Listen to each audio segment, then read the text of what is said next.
Right. It is afternoon. It's 1 o'clock, not 9 a.m. It's 1 o'clock today on March 18th, 2026. I'll call our council meeting to order. Welcome those online and in the chambers today. Please rise as you're able and we'll sing O Canada.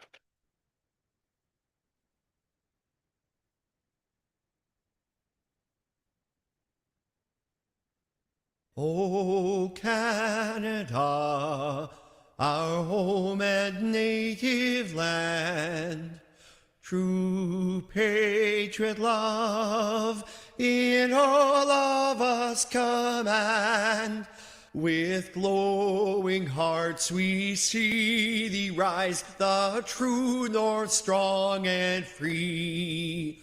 From far and wide, O Canada, we stand on guard for thee. God keep our land glorious and free. O Canada, we stand on guard for thee. O Canada, we stand on guard for thee.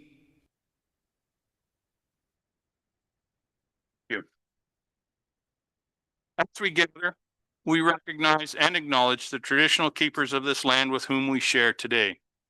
The township of Southgate is a part of the traditional territories of the Anishinaabe, Six Nations of the Grand River, the Saugeen Ojibwe Nation, Haudenosaunee, and Saugeen Métis. The land that surrounds us is part of who we are as it reflects our histories. May we live in peace and friendship with all its diverse people.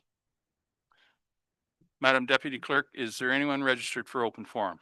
Thank you, Mayor Milne. Through you, nobody has registered for today. Thank you. Confirmation of the agenda. Would someone care to? Jim will move. Monica will second. All those in favor? That is carried. Thank you.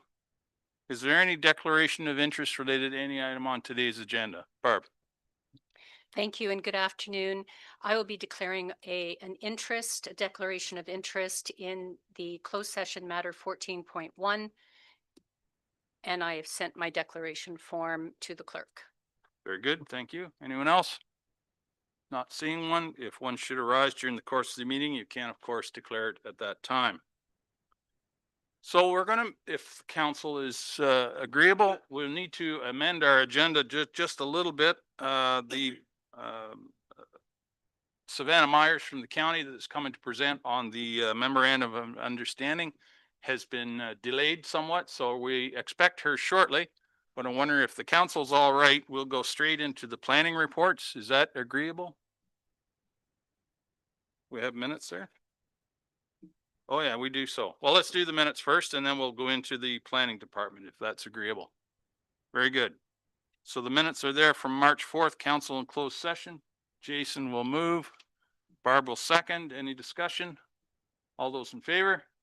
That is carried. Going to the planning department reports. The first is a zoning bylaw amendment for Elvin Martin. Someone care to move that, please? Monica, thank you. Jim will second. Victoria, welcome. The floor is yours. Good afternoon. Thank you. So the applicant is proposing to rezone lands at 243716 Southgate Road 24. They're looking to permit an existing livestock feed supplement business. They'd like to continue operating as an agricultural related use. There's minerals, vitamins, and flavoring, which is received on site. They're stored in bins and containers and then mixed within an existing building and then shipped to farms or picked up by customers. So this agriculture related use would remain secondary to the prime agricultural use on the lot. Just to provide some context, there's 2 existing detached dwellings, a livestock barn, about 4 sheds used for the farming operation, and the feed supplement business itself has operated for at least 10 years. And the building is about 107 square meters, consists of a mixing area, office, and storage.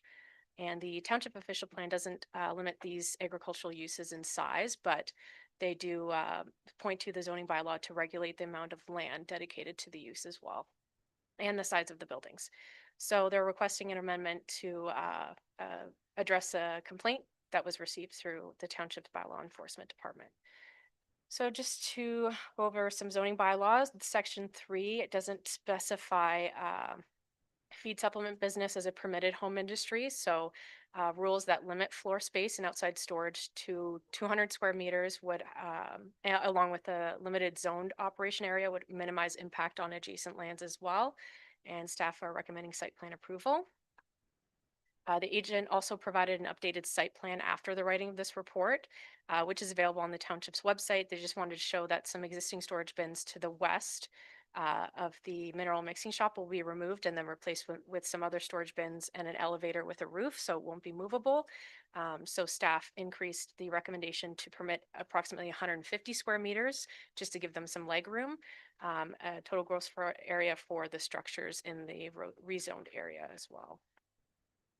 Okay, so some site context is about 69 hectares, flat to rolling topography, about 57 hectares of cash crop farmlands and forested area around the southern border in the northeast corner, and has about 500 meters along the south side of Southgate Road 24, has over 1,000 meters depth, and encircles about 4 rural residences and with about 500 meters frontage on Southgate Side Road 47.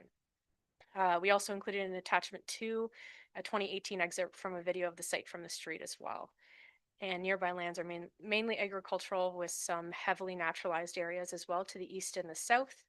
And a small cluster of rural lots are located directly west. And then there's some rural residences across Southgate Road 24 within 160 to 190 meters of the proposed business. And then several rural residences north and west of the subject lands along Southgate Side Road 47. And Wilder Lake settlement is over 1 kilometer to the northwest. And some comments on page 4 and 5 of staff's report. SVCA had no concerns. It's not located within the regulated area and a permit isn't required. Enbridge Gas had no concerns as well. Township Public Works stated that safe access can be provided and a commercial entrance is also required. Gray County stated that the proposed meets the intent of an agriculture related use. So as stated, there's no size requirements in the county OP and the township OP. So county staff have no concerns. And there was a public comment from an abutting owner stated that they had no objections to the proposed. And another public comment was received outlining some concerns regarding a gravel pit on site, but staff indicated that a wayside pit or quarry is a permitted use in the A1 zone and can be considered an agricultural use as well. Okay, so again, it's an existing business on site. It's operated for at least 10 years, although some restrictions are recommended to integrate the use with some sensitive uses around Southgate Road. The existing feed supplement supply business is within a 107 square meter building, and they're also adding or proposing to replace some existing storage bins with a 21 square meter storage bin with elevator, and then about a 2,100 square meter rezoned area, which is more closely defined as an agricultural related use rather than a home industry. The shipping in of raw materials as well, the mixing of minerals into a feed supplement, and some sale and distribution of product is not specifically listed as a home industry in section 3 of the zoning bylaw. So just some rules associated with the home industry, such as limiting floor area and outdoor storage, would improve compatibility. So we used kind of the provisions from the zoning bylaw for home industry as a template to help control the use. And the rezone area contains the feed mixing accessory structure, 3 storage bins, 2 of which will be removed, and 1 of which is actually for the agricultural use on site, not directed towards the business. And it also limits the agricultural related use and associated storage as well, which is a maximum of 200 square meters. And the proposed rezoned area is within the operation will occur as an estimated separation of about 190 to 165 meters from homes on the other side of Southgate Road 24. And it's also screened quite heavily by some conifer trees along the roadway too. So although the zoning bylaw permits home industries, the amendment recommended by staff would establish a zoned area within which the agricultural related use is allowed.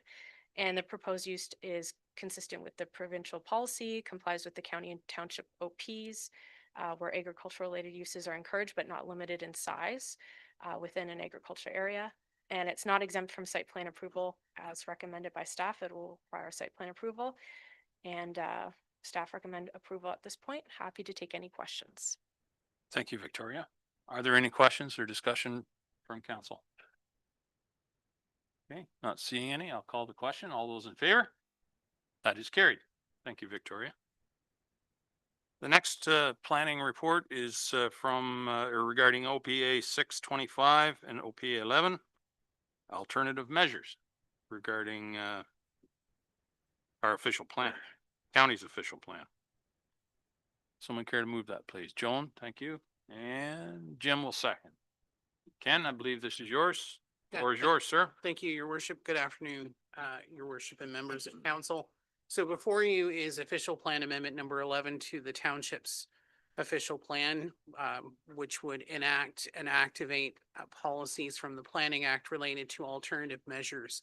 Alternative measures is a series of policies and regulations that relate to providing flexibility to the township in terms of how it provides notice to residents on a variety of Planning Act matters and applications.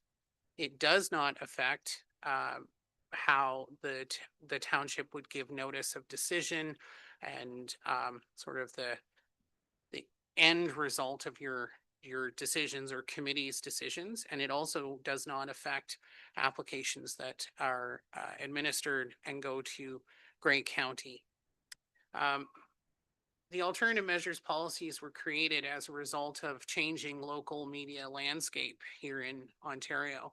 And many small communities were losing their local newspapers as a result of them being bought by larger companies and then eventually being shut down. And many townships and municipalities were finding themselves without an ability to actually comply with the Planning Act to give notice. We brought to council a report June or July of last year to initiate this process. And as council will recall, during that time, we were also subject to strife with Canada Post and their delivery of local mail. And as you're well aware, we use that as part of the way that we give notice of planning applications. So the timing for us to look at this and come up with some policies couldn't have been better.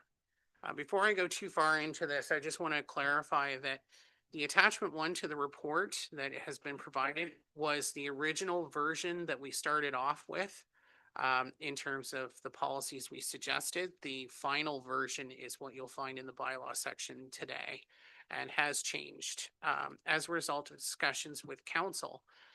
We've received a number of comments back from commenting agencies, which are included in the report. I'm not going to go into them too much in depth other than the county did provide some commentary back.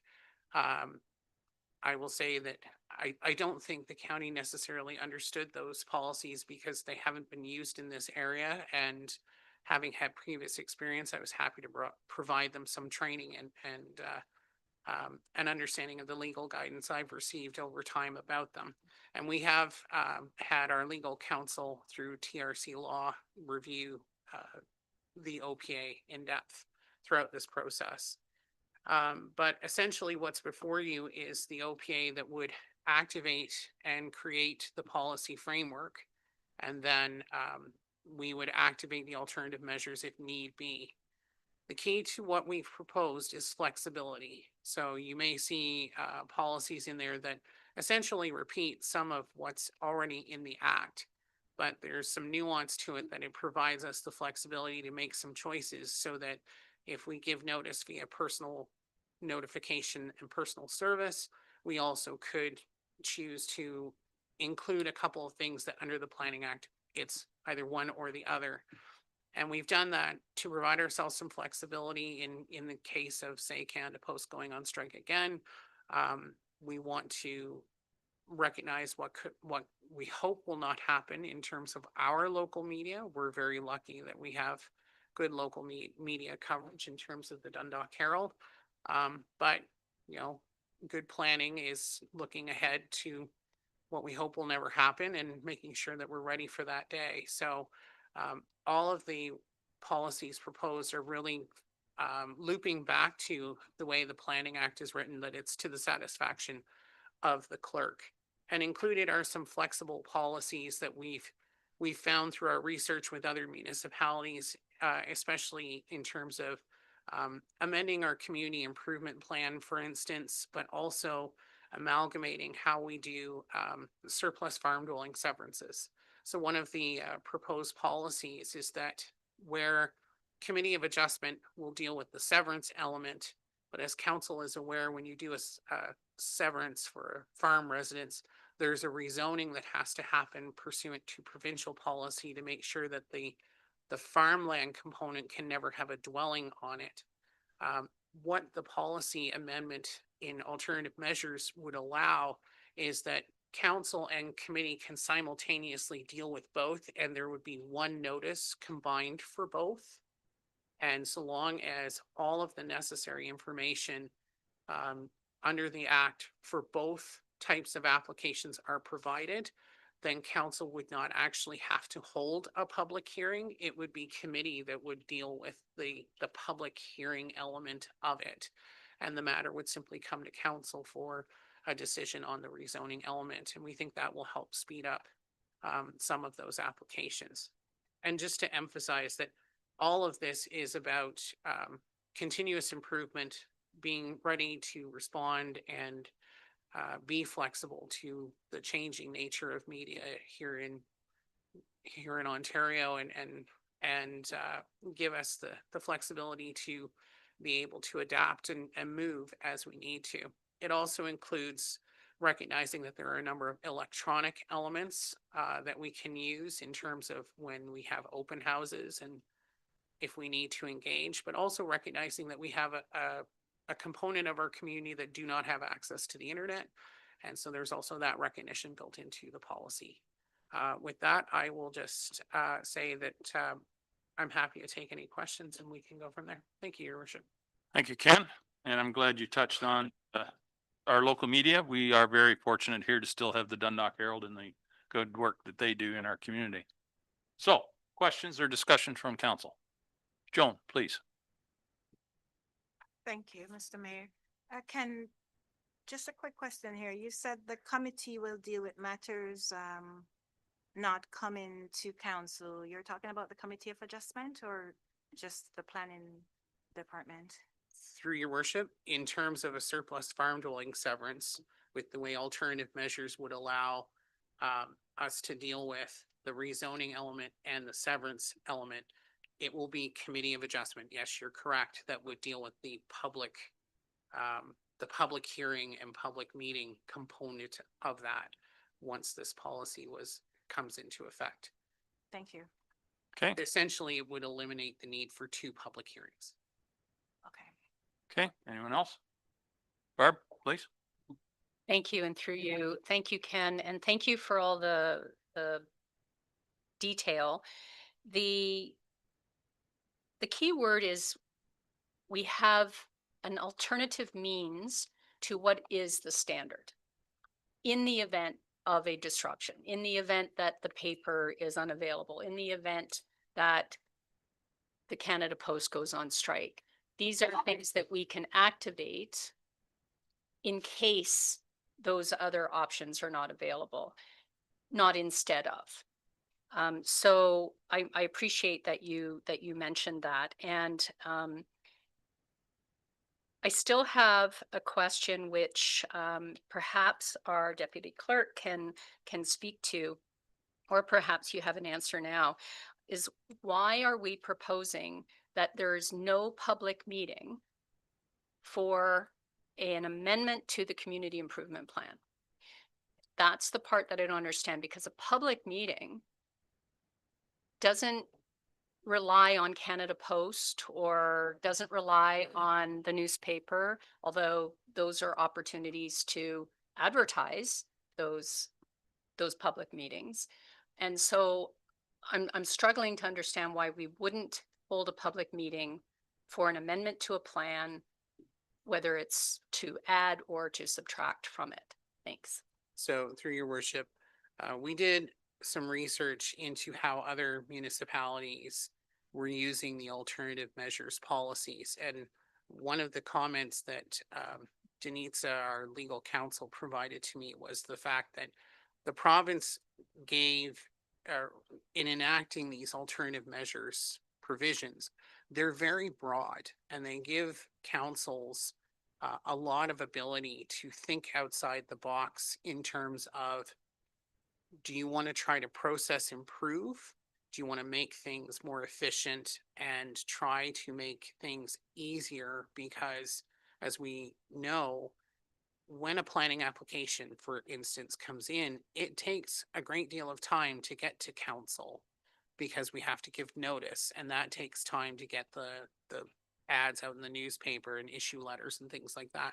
And the same is true for a community improvement plan amendment. There's a very significant process to make any changes to that. And right now, if we found, say, 10 spelling errors, the amount of effort that we would have to put in just to give notice to make those changes would be significant when all we're doing is simply fixing a spelling error. So we looked at an official plan amendment that was done by the United Counties of Stormont, Dundas, and Glengarry. And it's from them that we got this language. It's pretty much verbatim.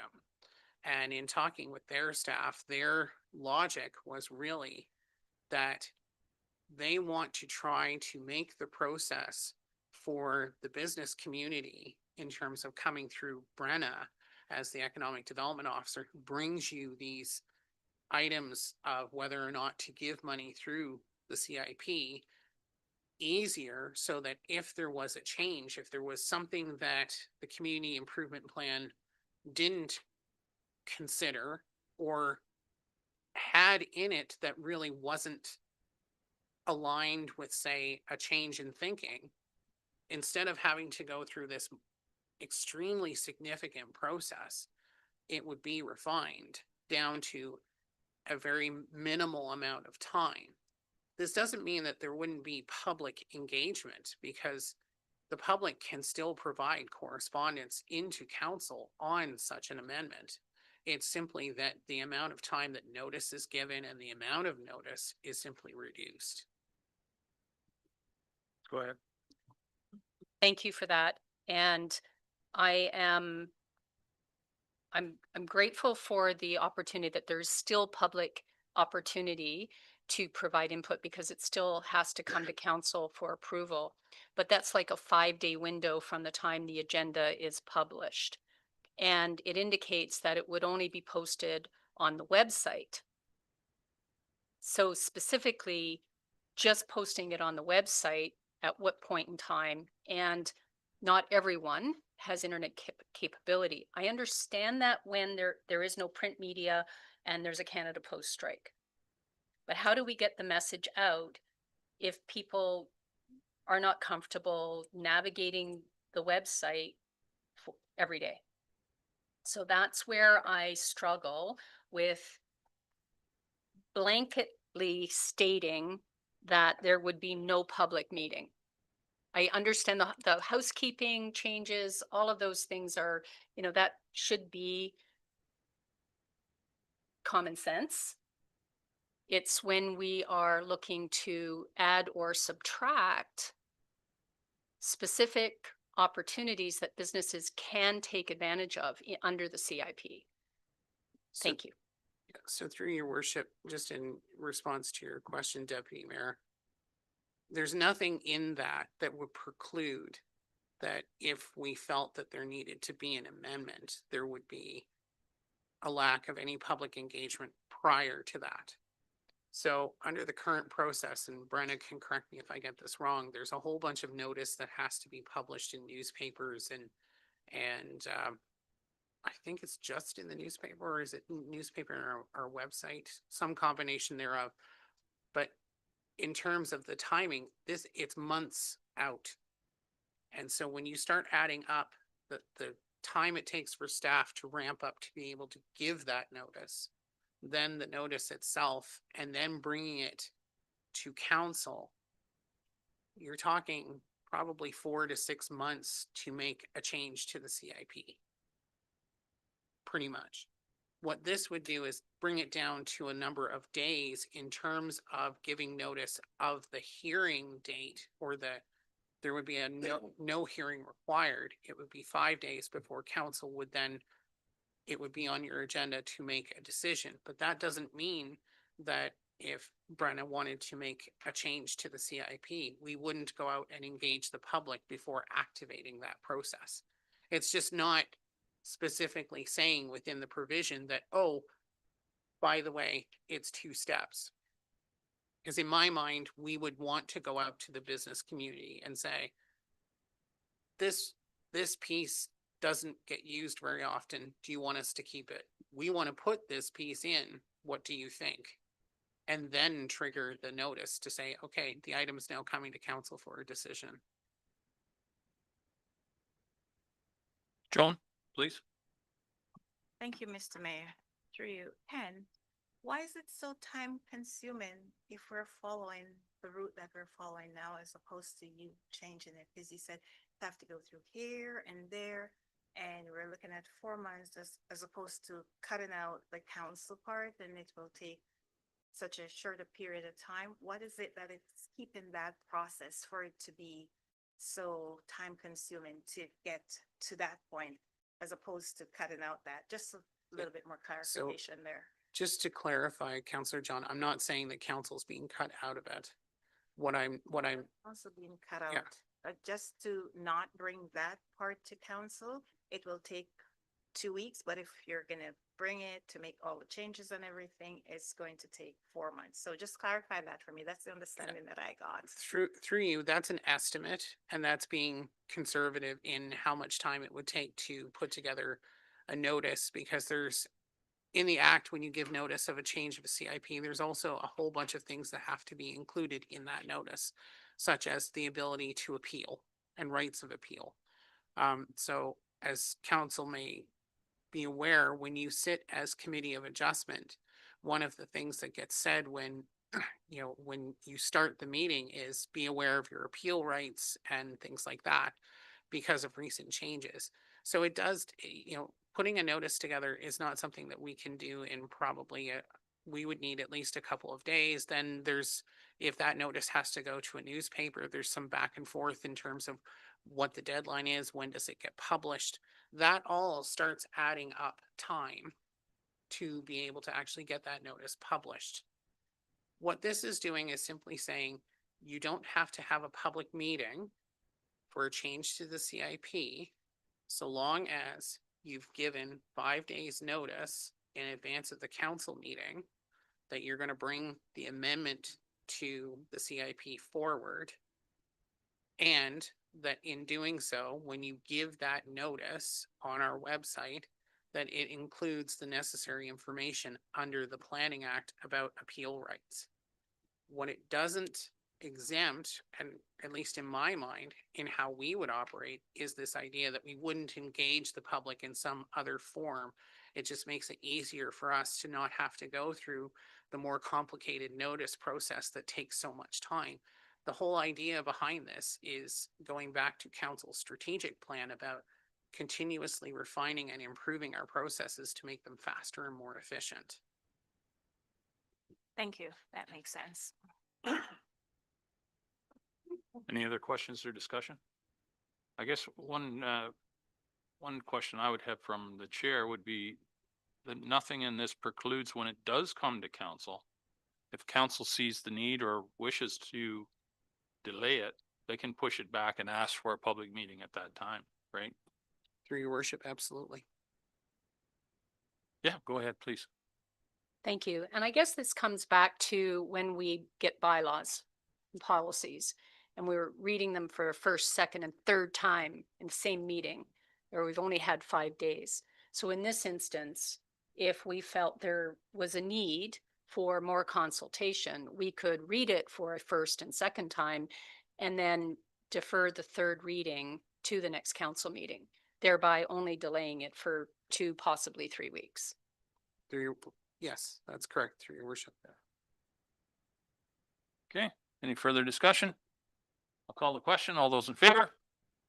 That is carried. Thank you, Ken. Now I see our guest is here, but we've got one more report from planning. So how's your timeline, Savannah? Are you good? All right. Thank you for that. Thank you for your patience. So we have another report here regarding a proposed zoning bylaw amendment to deal with limited on-farm diversified uses as of right. Someone care to move that, please? Monica will move that. Joan will second. Bill, welcome, sir. It's good to see you again. The floor is yours, sir. Thank you, Mayor Millen, members of council. It's a pleasure being with you today. This on-farm diversified use as of right issue has been going on for, I would say, more than a year. We've been implementing the policy in the official plan that I think my friend Ron Davidson referred to last public meeting, who wrote your official plan and was kind of wondering where's the beef on the as of right on farm diversified uses. So here we are today to, I think, present to you a possible final version that you could consider adopting. Just a little brief reminder about official plans and zoning bylaws and the difference. What we've done here in the zoning bylaw is basically implement in bylaw fashion the policies that are in your official plan. So council is bound by the official plan and must not take any actions that are contrary to it. Landowners are bound by the zoning bylaw. Those are the rules they need to meet when they come forward to try and develop their lands. And as you probably know, if the building inspector receives a permit that complies with the zoning bylaw and all other applicable law, including the building code, they are obliged to issue a permit. So it's a little thought about how different the process is between official plan and a zoning bylaw. So in my time helping Southgate with planning matters going back to fall of 2023, we're well over 24 zoning changes for on-farm diversified uses. And pretty much all of them, I don't want to say everyone, but most of them are for a property that's more than 40 hectares in size and for 750 square meters of floor area and a zoned area that doesn't exceed 8,000 square meters in size. So essentially what we've done is try and translate into zoning the policy in the official plan so that those straightforward, typical on-farm diversified use proposals that you see every month or so don't have to go through that zoning amendment process. There are a series of new regulations that are put in the zoning bylaw that are directly out of the policy in your official plan or directly out of provincial policy, such as I'm sure you've heard us refer to, or Victoria refer to, the D6 noise separation guidelines. So in this new bylaw, we have a 150 meter minimum separation from any sensitive use. So no on-farm diversified use is allowed to be within 150 meters of a school or a residence. And then also the buffering provisions, we've put them in the zoning bylaw. So you need a minimum 2 meter buffer or tree screening from the road or from an adjacent residential use. Those are put in the zoning bylaw. They would be zoning requirements they would have to meet and in order to proceed without an amendment. So what we try to do is be sort of practical about it and put in practice for the members of public who want to develop on-farm diversified uses to be able to put those proposals forward to the chief building official and to planning staff and go through the process of getting approval without having a minimum 3 or 4 month zoning amendment that more or less checks all the boxes that we've seen in the multiple applications that have come forward. There's a couple of little exceptions to that. And there are 3 attachments with nice pictures. These attachments 1 or 2, 3, and 4 to your reports, there show pictures of the first one. Attachment 1 is a dry manufacturing use that is on a lot that's 40 hectares in size. And you can see on that the 150 meter separation. you can see on that the on-farm diversified uses within, I think it's 50 meters of the farm cluster, that it's no closer to the street than the farmhouse. You can see the buffering and screening on there. So if any one of those provisions aren't met, then they would need a zoning change. So they're back to applying and going through the process that currently is in place. Attachment 2 is the under the 20 to 40 hectare lot size. That one is in your official plan, and it essentially has the same provisions that you can use 2% of your lot area for zoning for your OFDU, and you can have 20% of that floor area for your OFDU, your dry industrial OFDU. So we put that in the zoning bylaw, but instead of allowing 20% all the way up, we put a cap on it at, I think, 540 square meters.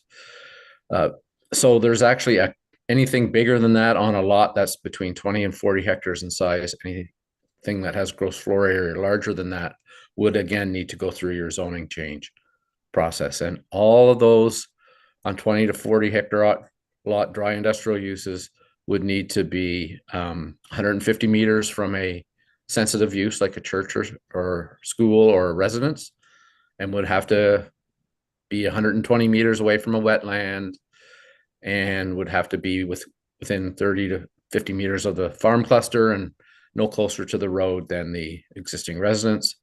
All of those provisions would apply to those. So we've taken your official plan policy that all the OFDUs have to meet when they apply for zoning change, and we put it in the zoning bylaw now. So there's an earlier compliance check that if they meet, they don't need to go to you for a change. They just go for site plan approval, and then they can get their building permit. And as I mentioned, if they comply with all other applicable law, then the CBO is required to issue a permit. The last class of on-farm diversified use that we've included in there is the service uses. And those are a little different. And I don't recall seeing one. I guess we had the dry goods or the sewing shop not too long ago. This would be for the use along the lines of that, or even a small restaurant or cafe. In your official plan, those small uses that basically would sell primarily goods from the particular farm that's there, or certainly farms in the immediate area, they are already allowed by policy. So this would put those kinds of uses into the zoning bylaw that if someone wanted to do that and meet all those rules, then they wouldn't need a zoning change. They're slightly different because they're not manufacturing. There's slightly less separations in some cases.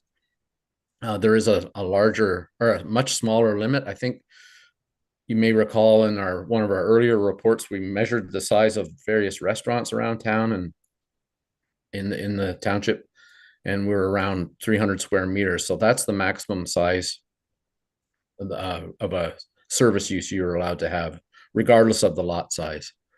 And so that was, I think, comparable to A&W or in Mount Forest, or I think one of the restaurants, maybe the one on 109 there, forget the name, just drove by it in December. But so those kinds of restaurants would be allowed as on-farm diversified uses.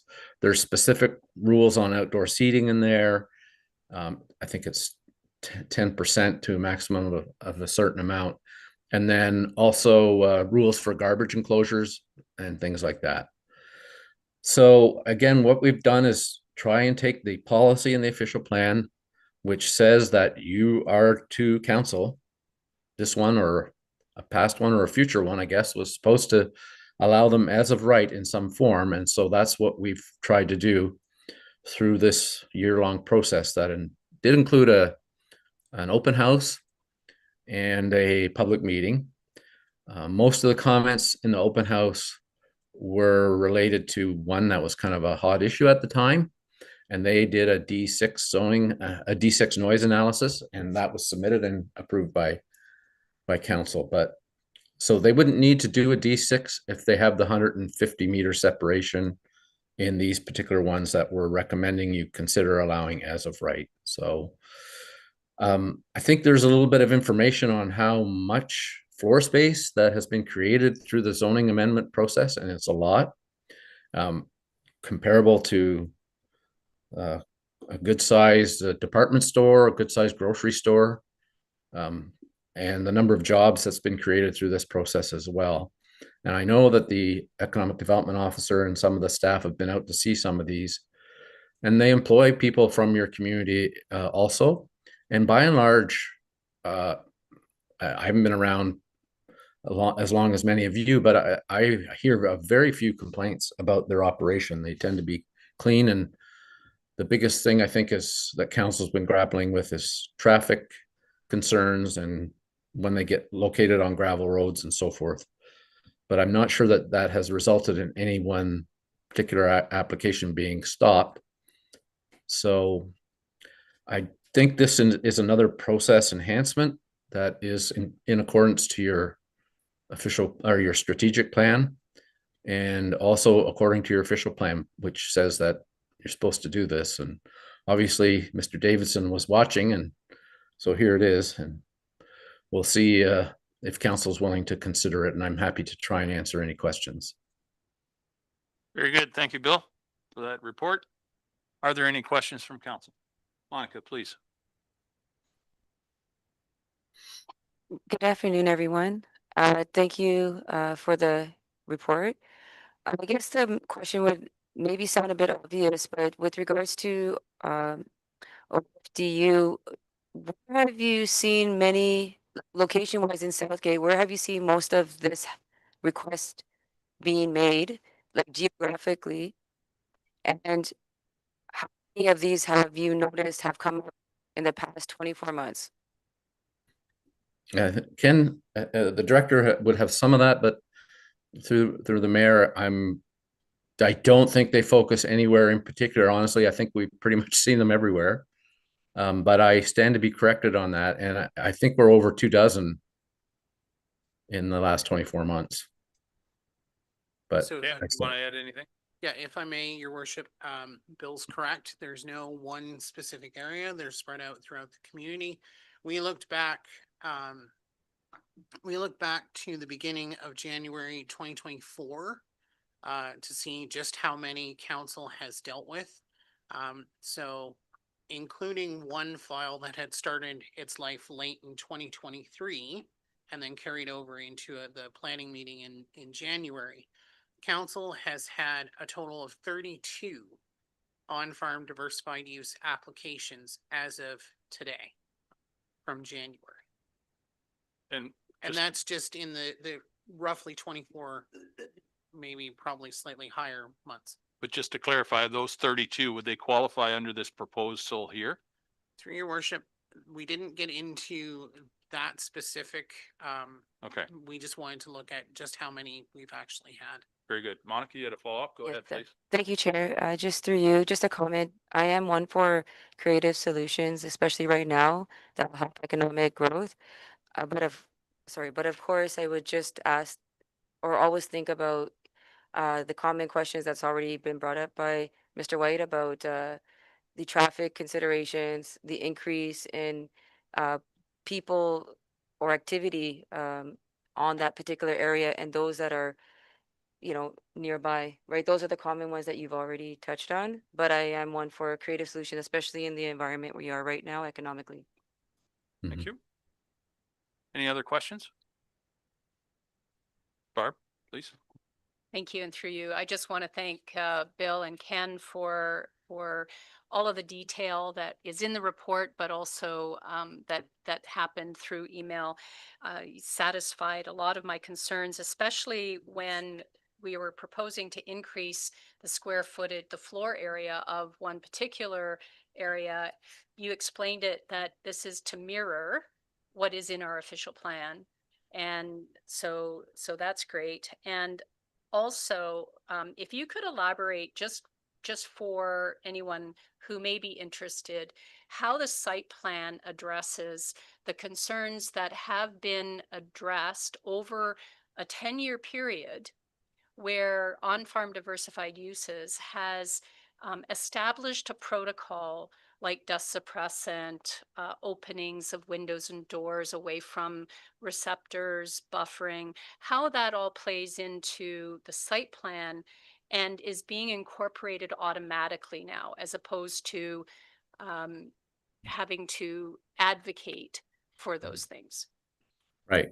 So through you, Mayor Milne, that's exactly what this zoning bylaw amendment does. It does put in those separations specifically. So if you happen to have a OFDU dry industrial that's only 100 meters from the nearest home, then they're in for a zoning change or a minor variance. So we've put into practice that separation.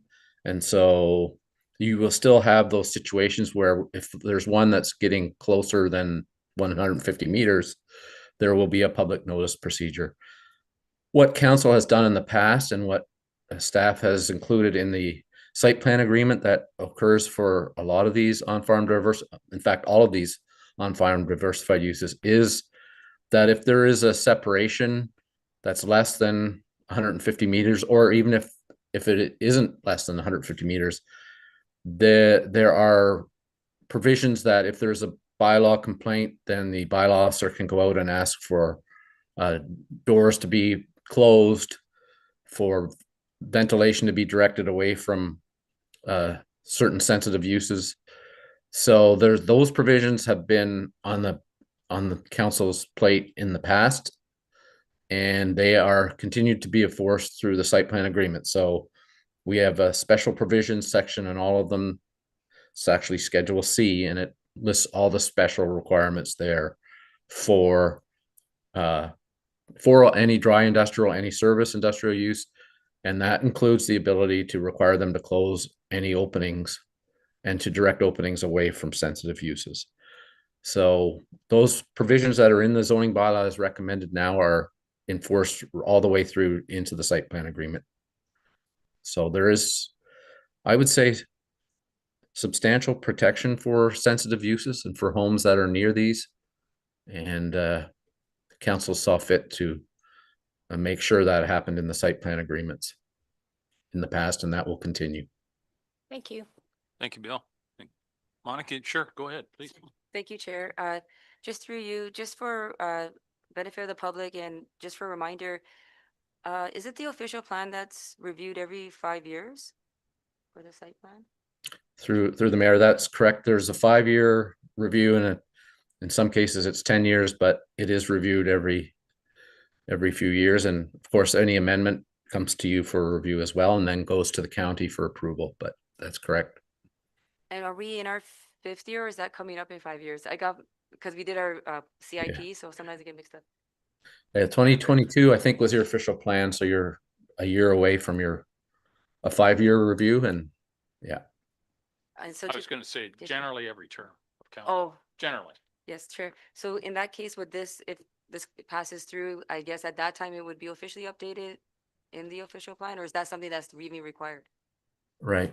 I guess if you, in the course of your 5-year review, if the next year we have a bunch of these that go through as of right, and there's a bunch of problems, you could always amend your official plan to require a zoning change in every case. So you'd have to go back and do that then. But no, this will be official if you choose to adopt the zoning bylaw and it gets through the appeal period. Then it will be official as of that date, and that will more closely implement what your official plan already says. You've kind of been, since 2022, this amendment should have been initiated. It doesn't need to be exactly in this form, but you could have only allowed OFDU as of right on 40 hectare lots or larger if you wanted to. But we feel like this is a reasonable approach to implement what's been in the official plan since 2022. Okay, any further comments? Bylaw will come forward later in the meeting. Ken?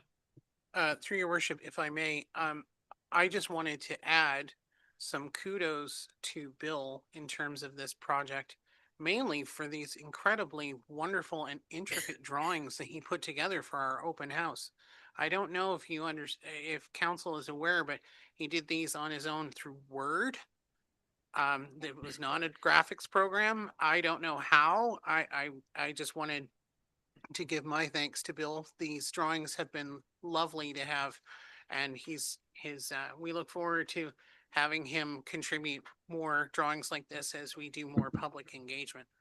Perhaps Bill missed his calling. I don't know, but If I they are may- very helpful.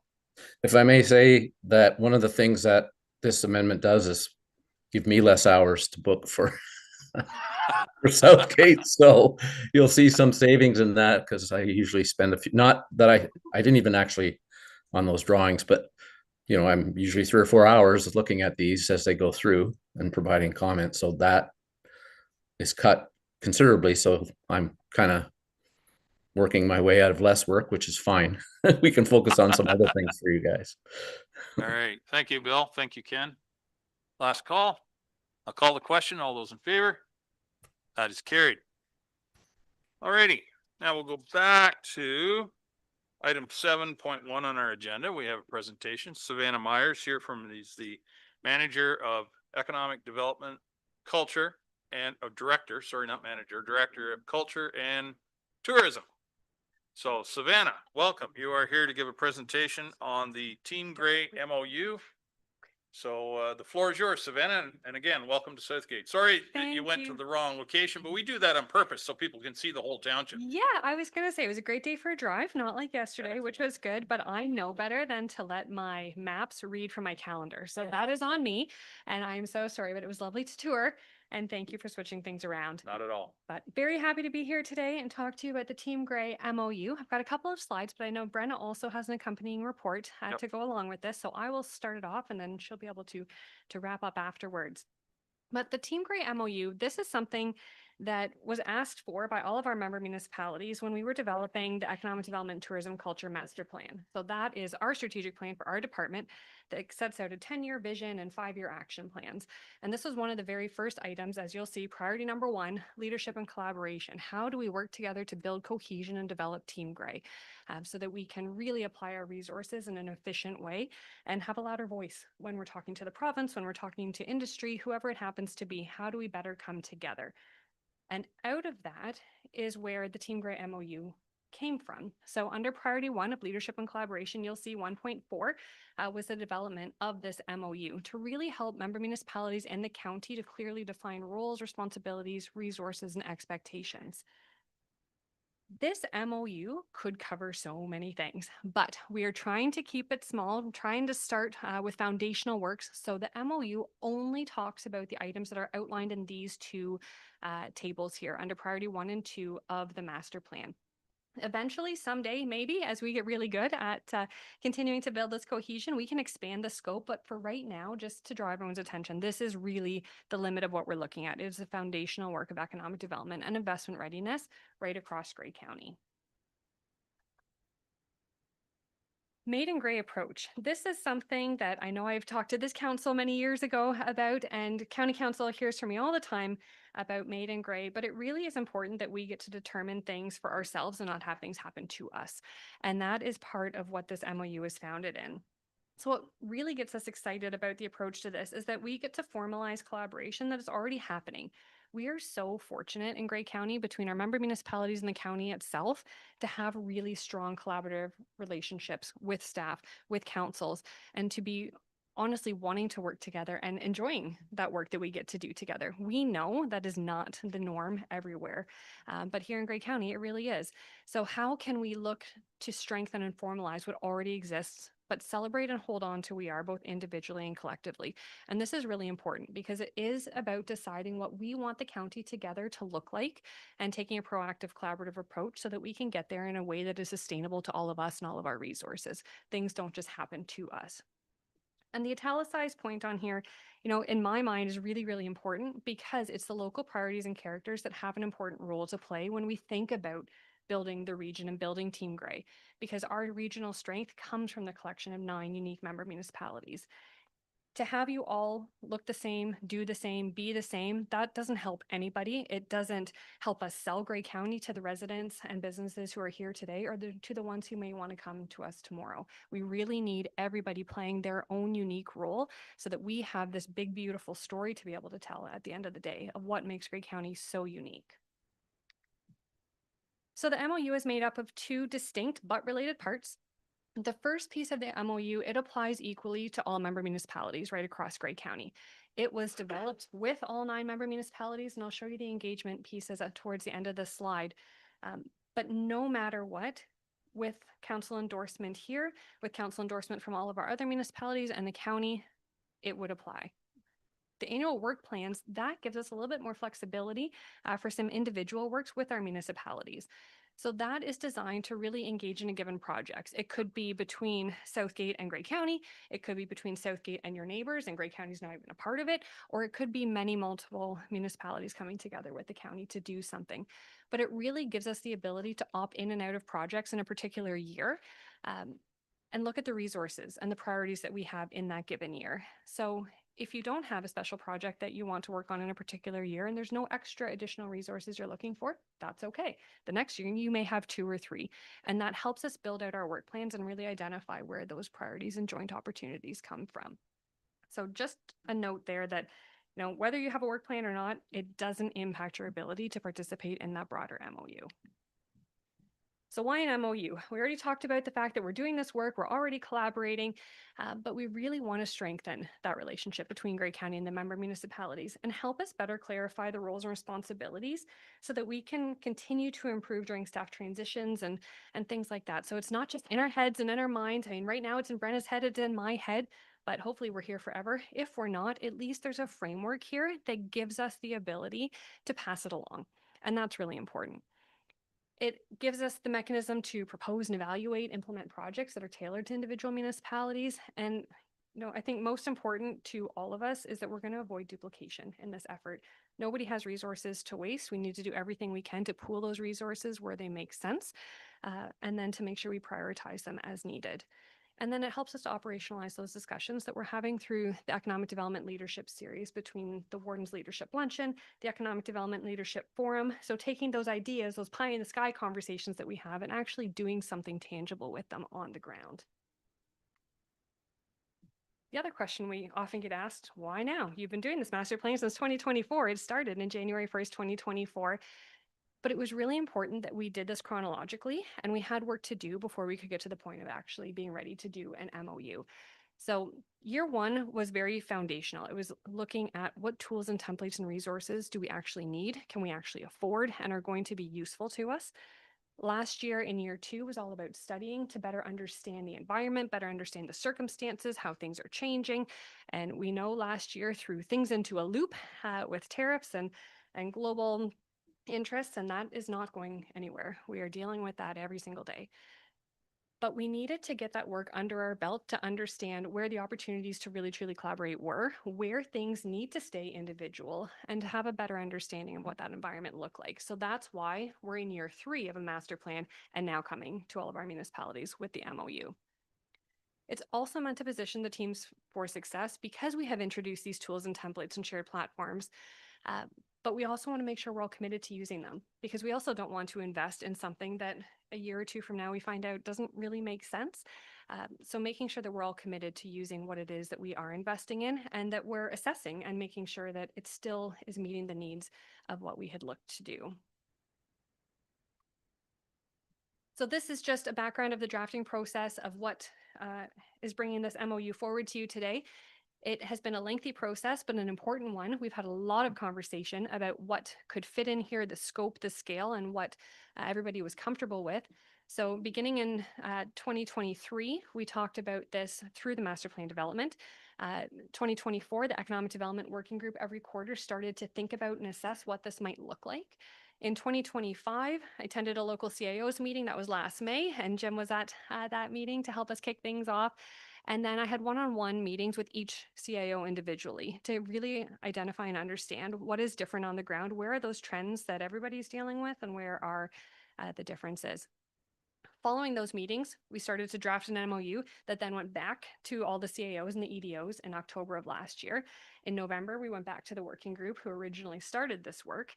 And then by December, we had one more CAO meeting. We had one more round with the EDOs, and final changes were being made a week before we actually brought it to County Council, because we wanted to make sure, again, that we had consensus before it went forward anywhere. So this really, truly has been developed thanks in large part to Jim and Brenna on your side of the table. We had a high-level conversation about it at the leadership forum, and it was kind of an odd engagement because we threw a paper down in front of people who had never read it before and said, what do you think? But it was really helpful to see those instant concerns, those instant excitement, and what stood out to people. And that's what helped us get to the final draft that you have in front of you today. So County Council officially endorsed our Committee of the Whole, on December 11th last year, and then January 8th of this year, County Council officially adopted it. So I've been on a road tour. You are my last stop, so it was nice to make a little bit of a swerve to get here today. But we have 8 approvals so far. You are my 9th, and I'm hoping that with Brenna's report, you will endorse this and sign on to cooperate with us and continue doing the good work that we're already doing, because we've got great potential here. But any questions, please let us know. Thank you, Savannah. Good report. And thank you as well as Brenna for all your work to put this together. It's been like you said, a long trail, but it's well worth it in my mind. Questions, Barb, please. Thank you. And through you, thank you, Savannah. You saved the best for last. That's all I can say. And I wanted to just elaborate that this doesn't take away from anything that our various chambers of commerce do. The chambers deal with in supporting the businesses. And this, from my perspective, helps us get ready to welcome the businesses. Will, 2 parts, will this then help us get our new phase 2 eco park ready to be investment ready? That type of collaboration? Excellent. Through you, Mayor. Please. I would say absolutely. It's the data, it's the understanding of what investment readiness looks like, but taking the priorities from you. So the one thing that I personally have always committed to as our department, I'm not going to come in as economic development from Grey County and say, you are going to be this, you are going to do this. That doesn't work for anybody. So it really is a matter of understanding, where do you want to go? What do you want to see happen in Southgate? What type of investment are you okay with, and what type are you not okay with? Those are the types of questions that we need to have. So those decisions are always here, and we can absolutely work together on this. And from the Chamber of Commerce perspective, in the staff report that I brought forward to the county, we had a bit of a map of what that ecosystem looks like, because we've got federal, provincial, we've got county, we've got local municipal, and then we have industry associations, chambers, DIAs. Everybody has a role to play. And it's really important that everybody right across that entire chain of parties is collaborating together and understanding the roles of each. So chambers are absolutely critical for advocacy support, for information sharing, education, training, and networking. Like, there is a huge potential there, and we need everybody rowing the same boat. Sure, please. So just to feed off of a comment you made about, we're not looking to be the same, do the same. That would be drab, that would be gray. But in Grey County, we get to color it our way. Me too. Nice touch. Well done. Very Well good. done. Yeah. Well, good one. Any other comments, questions? I'm hoping Savannah's going to stick around for Brenna's report, Sit right and there. absolutely perfect. So if we need another question or comment, we can call on you. Perfect. So thank you Okay. so much. Thank you so much. I appreciate it. Yes. Oh, we need a mover and a seconder to receive that presentation. Barb, seconded by Joan. Thank you. All those in favor? That is carried. Okay, Brenna, I see you have a report here that is to deal with the MOU. So Barb will move we receive it. Is there a seconder? Jim, thank you. Brenna, the floor is yours, please. Thank you so much, and good afternoon, council. Yes, so Savannah's already done a great job presenting on that. There's just a few things that I want to highlight as I recommend that council approve this bylaw to enter into the Team Grey MOU.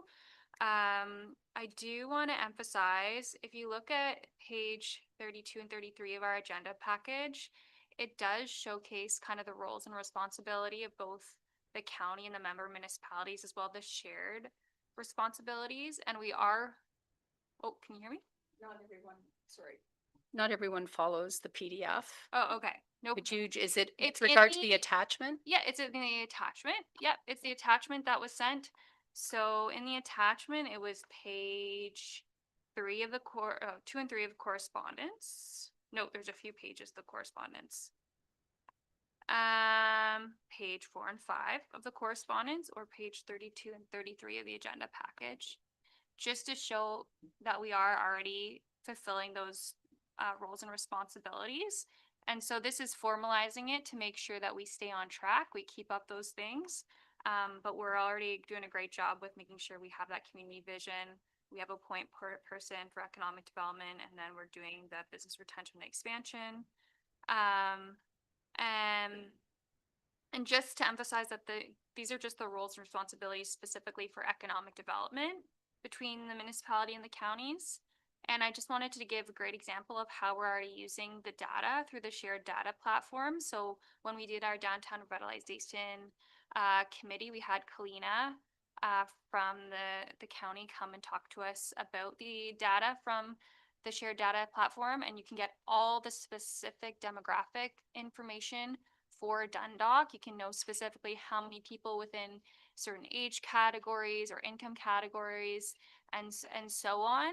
And that's really, really going to help us as we go on to attract more businesses to our downtown, because we have all that information about who the people are in Dundalk and what kind of services and businesses will appeal to them. So this is a great shared framework. Again, we're already doing a lot of it, but it gives us guidance on how to stay on track with that collaboration going forward. Very good. Thank you, Brenna. And it really is true that, you know, together we're stronger. And what's good for example, what's good for Georgian Bluffs is good for Southgate, which is good for Grey County. So it's good to see that collaboration. Any other discussion? I'll call the question. All those in favor to receive the report? That is carried. So thank you, Brenna. Thank you, Savannah. Are you heading straight back to Owen Sound now? Oh, you're. All right. Well, safe travels. Safe travels. All right. It is 10 after 1 or shortly thereafter. Let's take a 5-minute or 10-minute recess, and we'll reconvene shortly.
Alrighty, we'll bring the meeting back to order. We have a report here from the Finance Department, regarding, an RFP for a collections agency, and Taylor McMahon, our treasurer, is online. Welcome, Taylor. I need a mover and a seconder for the motion. Barb will move, Monica will second. Thank you. The floor is yours, Taylor. Welcome. Good afternoon. Okay, so from my knowledge, Southgate has not engaged with a collection agency to collect on uncollectible AR, i.e., any AR that can't be rolled to taxes, and we have no other way to collect on it. This typically happens with a tenant-landlord situation. So I'm just putting forward this report to initiate an RFP process so I can engage with the collection agency. Okay, thank you, Taylor. Any questions from council? Barb, please, and then Joan. Just a quick question. Thank you, Taylor. I note that this is for accounts receivable. This wouldn't cover court awarded costs or things like that. Those fall under a separate.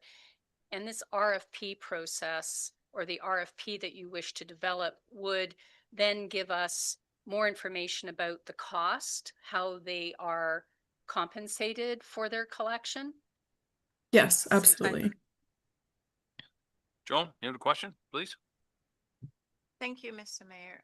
Taylor, that was kind of like my question too. I'm thinking, how much money do we have in collection as opposed to how much we're gonna pay a collection agency? What would be the financial implication to the township, and how else could we collect? Because it seems as if it was 35,000, I'm not too sure. Mhm. And could we not have, I don't know, staff is busy, make these calls, since it doesn't seem like it's a really big load. But then again, it depends on the costs that the agency will be charging us, or I don't know if it's gonna be done that way where the agency buy these debts and pay us, or we pay them out. So it's just for the financial implication for me, like how much it's gonna cost us to collect these amount of money. Sure, yeah, that's kind of the reason I want to issue an RFP, because there is quite a range in these types of businesses. We currently have about the 30,000 in fire responses and then 5,000 in dog tag. The issue with this is a lot of the responses, specifically the fire and emergency, are not residents. So we don't have any form to communicate with them. We have no address to even show up at if we wanted to. So this is kind of like the last straw, or we just write it off. Yep, go ahead, Joan, please. So if you don't have any contact information, how are they gonna collect it?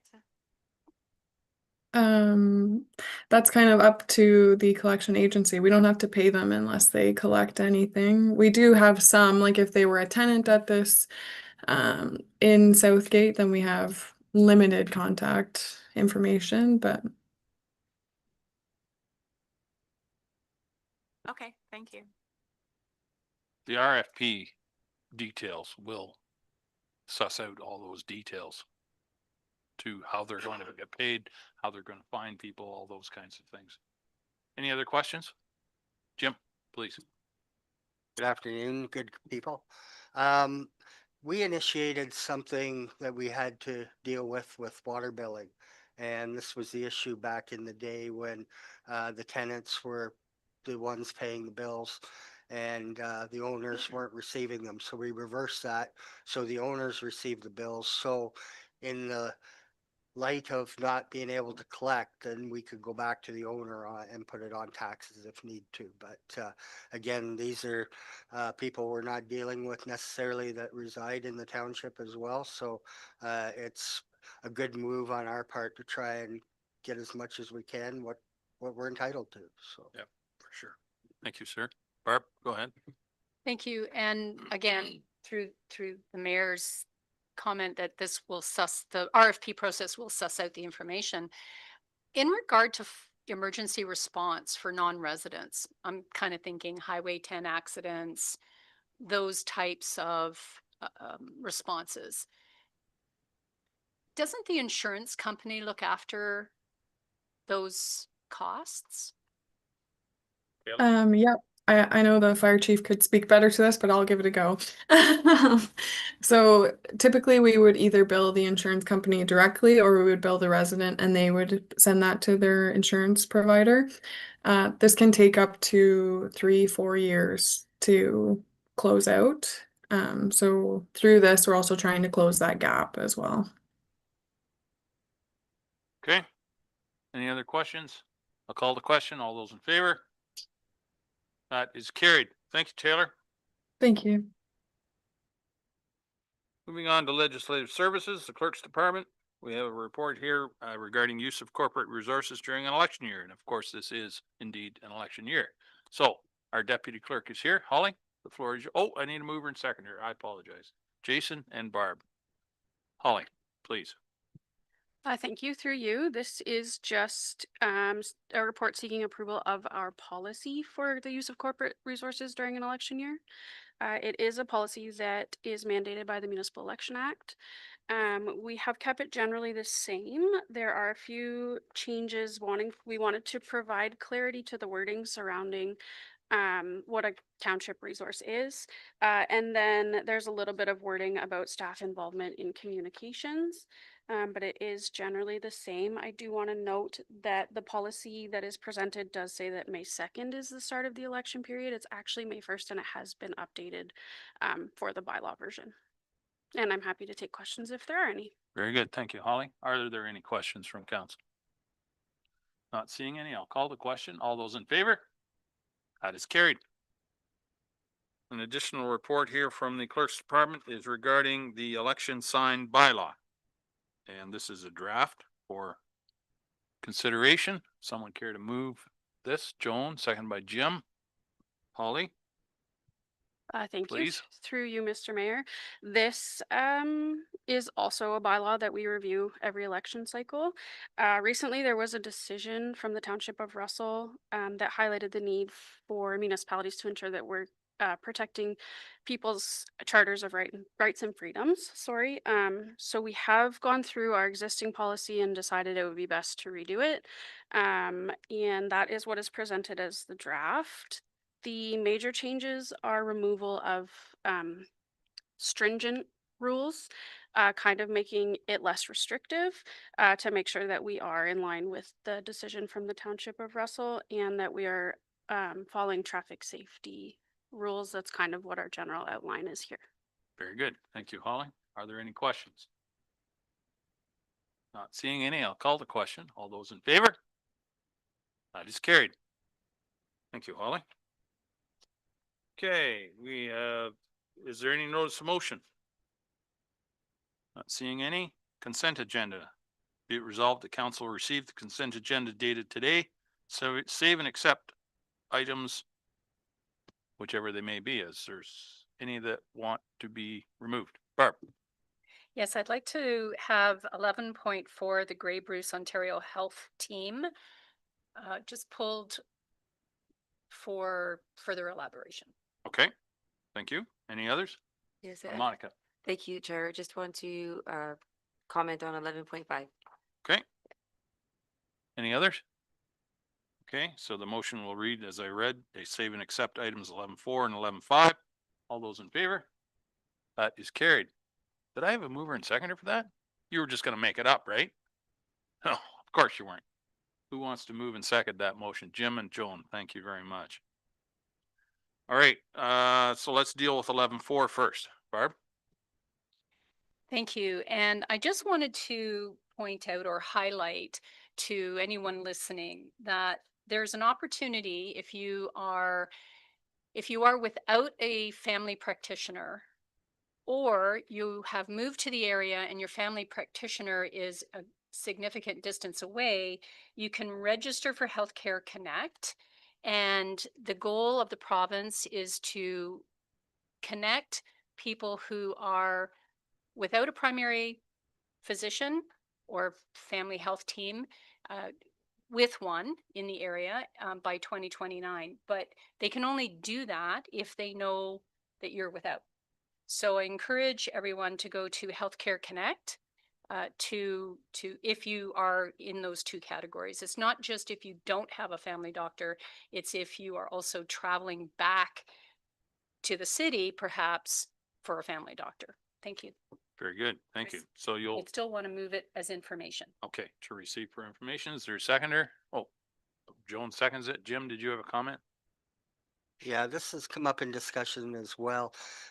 There's a problem in our area because of the influx of people moving from the GTA and having a doctor in the GTA and not being the availability to get one in this area.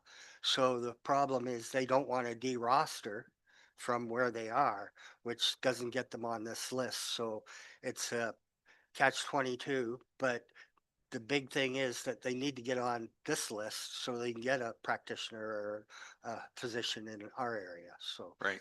so Yeah. Thanks, Jim, for that. Joan, go ahead. Thank you, Mr. Mayor. Just a little update on that little part too, Jim. I've been working with Southeast Great Community Health Center to get a lot of people in the area to register. They are currently making some changes. Like normally when you register on here, they take you off, you lose your doctor, but now you can actually keep your doctor until they give you a doctor. So that was updated maybe last week or sometime, but now people are more willing to register because they won't lose their doctor. Right. No, that's a good point to make for sure. Thank you, Joan. Any other discussion? Okay. All those in favor to receive? That is carried. Thank you. The next one is 11.5. Yes. You're going to move that. Oh, yes. Second by Joan. You want Thank to you. speak to it? Go ahead, Yeah, please. just, just through you, Chair, the AMCTO AMP designation is not something easily accomplished. And I think it's really great to see that Holly Manick had completed that. And she didn't know I was going to say any of this. So sorry about that, but I just wanted to highlight that and just continuously having that development and showing the accomplishments of our staff and being very focused on becoming, more, they're already qualified, but even expanding their portfolio and what their designations are. So, I mean, this is probably more for good news, isn't it? All right, carry on. You're Maybe- doing a good job of it. Yeah, thank you. So I just wanted to, it's International Women's Month. What can I say? And as someone who's, all of us have our place, but someone who has completed, studies during my term, seeing that you have completed that, congratulations and wonderful accomplishment. And for anyone else who's interested in doing something like this, perhaps they could shoot you an email. Sorry if you get some emails for that. Yes, Great stuff. indeed. On behalf of all council, congratulations, Holly. Well done. Joan? Thank you. I'd just like to add to that to Holly. I remember when I was at Oka and I saw your name on the screen for the course before this, and I took a picture and sent her an email. Hey, you're on the screen at Oka. Congratulations. So congratulations again. Okay, so it's been moved and seconded. All those in favor? That is carried. General announcements and good news. Does anybody have anything they wish to share? Monica, please. Just to piggyback on what I just said, just happy International Women's Month 2026 to all the women and to all the men who support the women in leadership. Thank you for doing that. And I've just been hearing so much amazing things and just thanking Southgate for the opportunity to serve on this council. As the first South Asian on council, we have Joan, first Black councillor, and historic council with half the council being women with our deputy mayor. And to the men here, thank you so much, for being a great support in that. I don't know, Councillor Rice's daughters are coming to my mind because they're exemplary and one's a hockey player. Is that right? Yeah, you see that? So I just remember all of us have great people in our life that have supported us along the way. So I'm just in that overflow right now. And yeah, just all the best to everybody. Thank you, Monica. Joan, please. Thank you, Mr. Mayor. Agnes Macphail birthday celebration will be in Markdale on Sunday, 22nd from 2 p.m. to 4 p.m. And I heard from a little birdie that somebody from here might be there. So yeah, I think I will be there. So it's a good thing. We're still celebrating International Women's Day. Thanks. Thank you, Joan. If course, we all know that Agnes is from Southgate. We claim her. Grey Highlands can say what they want, but she's from Southgate. All right, anyone else have anything they want to share? Okay, thank you. We have bylaws. There's there's 6 of them there. Would anybody wish any of those 6 to be removed for further discussion?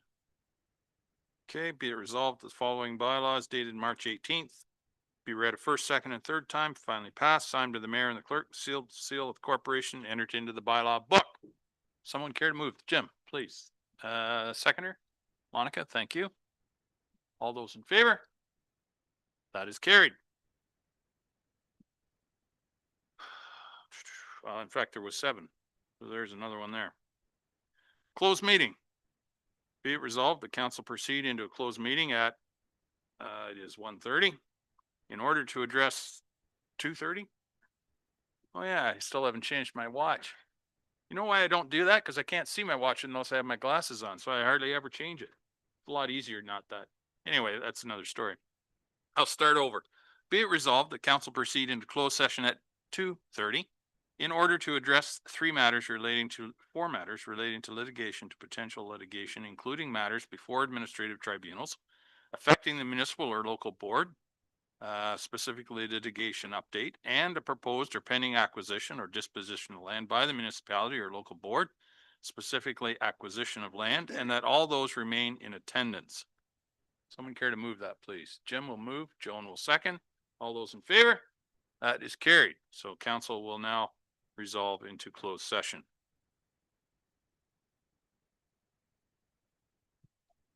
Yes, it is. 14:1, the deputy mayor has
Okay, we are back in open session and I can confirm that council only discussed those items on the closed meeting agenda.